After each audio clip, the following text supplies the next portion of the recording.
తెలంగాణలో తక్కువ ఫీజులతో high quality results ఇస్తున్న ఏకైక సంస్థ తిరుమల్ ఐఏఎస్ ఇన్స్టిట్యూట్. ఆస్తి ప్రమాద బీమా సొమ్ము కోసం ఓ యువకుడు తన పిన్నమ్మకు సైనైడ్ కలిపిన శీతల పానీయం తాపి అంతమొందించాడు. ఆపై బైక్ నుంచి జారిపడి మృతి చెందినట్లు నేరుగా పోలీసులకు సమాచారం ఇచ్చాడు. ఆ తర్వాత పిన్నమ్మను చంపేశానని పశ్చాత్తాపంతో అతనే పోలీసుల ముందు లొంగిపోయాడు. ఈ ఘటన ప్రకాశం జిల్లా ఎర్రగొండపాలెం పోలీస్ స్టేషన్ పరిధిలో చోటు చేసుకుంది. గుర్రపుశాలకు చెందిన సింగారపు సంజీవయ్య అనే వ్యక్తి అక్క చెల్లెలైన పెద్దకోటమ్మ చిన్నకోటమ్మను వివాహం చేసుకున్నాడు. చిన్నకోటమ్మకు సంతానం లేరు. ఆమె పేరుతో ఉన్న ఆస్తుల విషయంలో కొంతకాలం క్రితం గొడవలొచ్చాయి.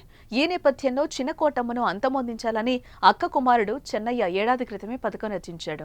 పిన్నమ్మకు టీడీపీ జనసేన సభ్యత్వాలుండడంతో ప్రమాదవశాత్తు మరణిస్తే బీమా డబ్బు కూడా వస్తుందన్న దుర్బుద్ధి తోడైంది. ఈ క్రమంలోనే 6 నెలల క్రితం మార్కాపురం నుంచి వెండి బంగారం శుభ్రం చేసే సైనైడ్ తీసుకొచ్చి తన దగ్గర పెట్టుకున్నాడు.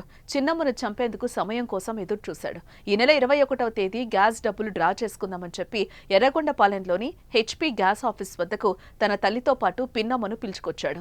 ఇదే అదునుగా కూల్ డ్రింక్ లో సైనైడ్ కలిపి పిన్నమ్మకి ఇవ్వగా చేదుగా ఉంది, తనకు వద్దని చెప్పినా వినకుండా బలవంతంగా తాగించాడు. అలా ఆమె మృతి చెందిన తర్వాత బైక్ నుంచి జారిపడి మృతి చెందినట్లు పోలీసులను నమ్మించే ప్రయత్నం చేశాడు. అయితే అలా చేసిన తర్వాత చెన్నయ్య పశ్చాత్తాపానికి గురయ్యాడు. వెంటనే జరిగిన విషయాన్ని గుర్రపుశాల రెవెన్యూ అధికారిగా విధులు నిర్వహిస్తున్న కారా వెంకట సత్యనారాయణకు చెప్పి లొంగిపోయాడు. దీంతో సదరు వీఆర్ఓ పోలీస్ స్టేషన్లో ఫిర్యాదు చేయగా పిన్నమ్మను హత్య చేసిన చెన్నయ్యను అదుపులోకి తీసుకున్నారు. ఎర్రగొండపాలెం ఏరియాలోని గుర్రపుశాల గ్రామంలో జరిగిన ఒక హత్యని రోడ్డు ప్రమాదం కింద